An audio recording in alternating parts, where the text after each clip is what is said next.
அதனால பேரு பவானி. பேரு வைக்கும் போது குப்புறப்படுத்துந்தானா என்ன?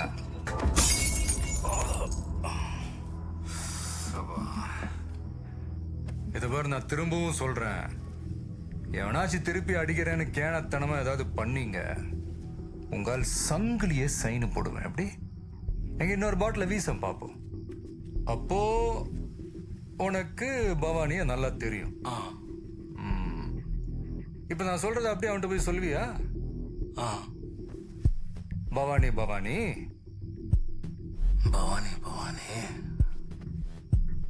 உன் இடம் தெரிஞ்சே ஒருத்தன் வந்தான் பவானி. சொல்றா. இல்ல நீ சொல்ல, நான் அப்படியே போய் சொல்லிடுறேன். இல்ல நீ பயப்படுற. இனி பசங்களை வச்சு எவன் எதை பண்ணணும்னு நினைச்சாலும் எனக்கு கொன்னுட்டு தான் பண்ணணும். ஆனா அதுல ஒரு சின்ன சிக்கல் இருக்கு. நான் சாகிறதுக்கு முன்னாடி மினிமம் ஒரு 10 பேரையாவது குத்திட்டு தான் சாவேன். அது பவானியா இருந்தாலும் சரி, பானுமதியா இருந்தாலும் சரி.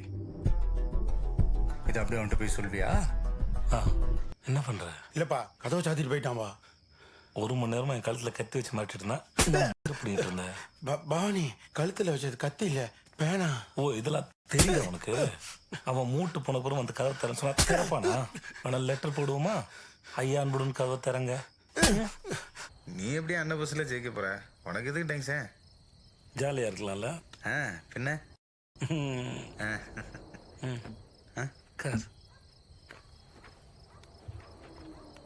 இந்த ஆஸ்ட்ரிச் தெரியுமா? நெருப்புக்கோழி இப்படி இருக்கும். நெருப்புக்கோழி அது ஒரு முட்டை பாத்திரியா? வாவ், இவ்வளவு பெரிய முட்டை அந்த மாதிரி இருக்கும். ஆனா முட்டை போடுற கோழிக்கு தான் தெரியும் வெளினா என்னன்னு.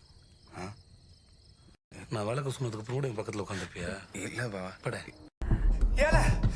எவ்வளவு அடி அடிக்க, கொஞ்சம் கொஞ்சம் கூட சூடு சார்ந்து இல்லாம நிக்க. எவனோ ஒருத்தன் காசு கொடுக்குறான்னு நீ என்ன அடிக்கிற.